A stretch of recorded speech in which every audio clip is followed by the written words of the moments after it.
वहां बैठे होने के कारण उस नदी से एक नेक मछली निकलती है और ज्योति से बोलती है, क्यों यहाँ बैठकर उदास हो? क्या यह सोने की ट्रैक्टर तुम्हारी है? नहीं नहीं, मेरा तो दूसरा ट्रैक्टर है जो लकड़ी का है, वही दीजिए ना। तभी वह मछली उस लकड़ी के ट्रैक्टर को देती है और बोलती है, यह ट्रैक्टर अब बस खिलौना नहीं है, यह एक असली ट्रैक्टर की तरह हो जाएगी और तुम इसका उपयोग अपने काम के लिए कर सकते हो। वो हैदराबाद नामक गांव था जहां हीरा नाम का एक जिद्दी व्यक्ति रहता था।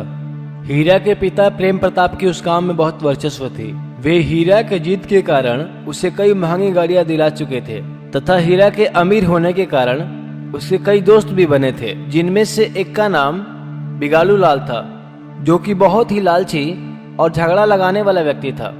उसी गांव में एक छोटा सा व्यापारी सोमलाल भी रहता था, जो लोगों की टूटी फूटी फर्नीचर को बनाकर थोड़ा बहुत पैसा कमाया करता था। सोमलाल का एक लड़का भी था जिसका नाम ज्योति था। ज्योति बहुत ही ईमानदार और लोगों की मदद करने वाला व्यक्ति था, जिसके कारण उसके कई सारे मित्र थे। इसी बात की अमीर हीरा को बहुत चिढ़ थी। वो मौका मिलते ही अक्सर ज्योति को नीचा दिखाने की कोशिश करता था। एक बार की बात है कि हीरा और उसके दोस्त तथा ज्योति और उसके दोस्त पास के नदी के किनारे गए होते हैं। तभी बिगाड़ू लाल बोलता है, मेरे दोस्त हीरा के जैसा इस दुनिया में कोई दोस्त है क्या? ऐसा हो ही नहीं सकता। जब भी हम लोग बाहर घूमने जाते हैं तो हीरा हम सबको समोसा खिलाता है, पिज्जा खिलाता है, और तुम लोगों का गरीब दोस्त ज्योति तो तुम लोगों को फ्री फोकट में ऐसे ही बेवकूफ बनाकर रखता है। और तुम लोग भी तो मूर्खी हो। आ जाओ मेरे टीम में। क्या रखा उधर?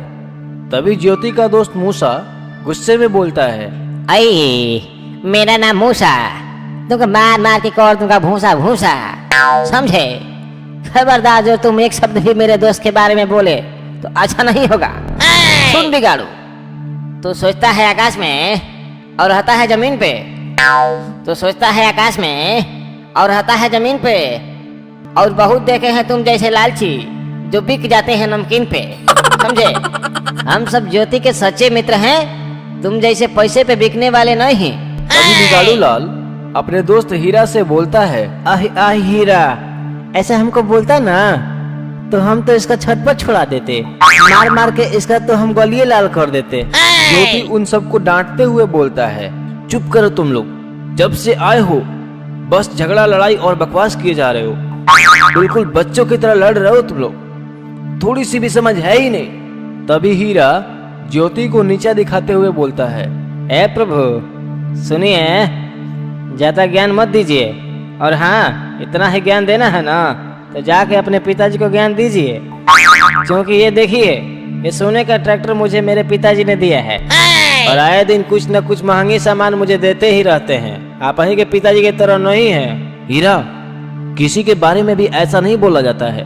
और हाँ, मेरे क्या बल्कि सबके पिताजी अपने बच्चों के लिए अपने हैसियत के हिसाब से सब सारी सुविधा देते हैं। तभी सभी वहां से चले जाते हैं और हीरा सारी बातें अपने पिताजी को बताता है।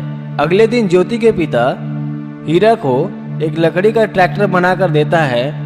तभी ज्योति खुश होकर बोलता है, पिताजी बहुत बहुत धन्यवाद आपका जो आपने मुझे यह गिफ्ट दिया। तभी उसके पिता बोलते हैं, बेटा मैं हैरान हूँ, क्योंकि हीरा के पिता ने उसे सोने का ट्रैक्टर बना के दिया, लेकिन मैंने तुम्हें लकड़ी का ट्रैक्टर बना के दिया, फिर भी तुम इतना खुश हो। तभी ज्योति बोलता है, पिताजी गिफ्ट का मोल उसमें लगे सोने या किसी धातु से नहीं होता है, बल्कि उपहार देने वाले के विचार पर होता है। आखिर आपने मुझे दिन रात मेहनत करके यह लकड़ी का ट्रैक्टर दिया, ये मेरे लिए बहुत बड़ी बात है। अगले दिन ज्योति अपने उस ट्रैक्टर को लेकर दोस्तों के पास पहुंचता है और सभी उसके ट्रैक्टर की प्रशंसा करते हैं। ज्योति के ट्रैक्टर की प्रशंसा हीरा को अच्छा नहीं लगता है, तो उस लकड़ी के ट्रैक्टर को नदी में फेंक देता है। बहुत समय बाद शाम हो जाता है तथा ज्योति के दोस्त और हीरा और उसके दोस्त सभी वहां से चले जाते हैं, लेकिन ज्योति उस नदी के पास उदास होकर देर तक बैठा रहता है। बहुत देर से वहां बैठे होने के कारण उस नदी से एक नेक मछली निकलती है और ज्योति से बोलती है, क्यों यहाँ बैठकर उदास हो? क्या यह सोने की ट्रैक्टर तुम्हारी है? नहीं नहीं, मेरा तो दूसरा ट्रैक्टर है जो लकड़ी का है, वही दीजिए ना। तभी वह मछली उस लकड़ी के ट्रैक्टर को देती है और बोलती है, यह ट्रैक्टर अब बस खिलौना नहीं है, यह एक असली ट्रैक्टर की तरह हो जाएगी और तुम इसका उपयोग अपने काम के लिए कर सकते हो।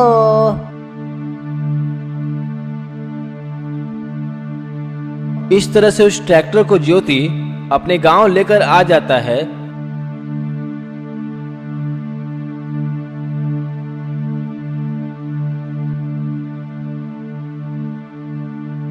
तथा उसकी सहायता से अपने पिता तथा गांव वालों की मदद करने लगता है।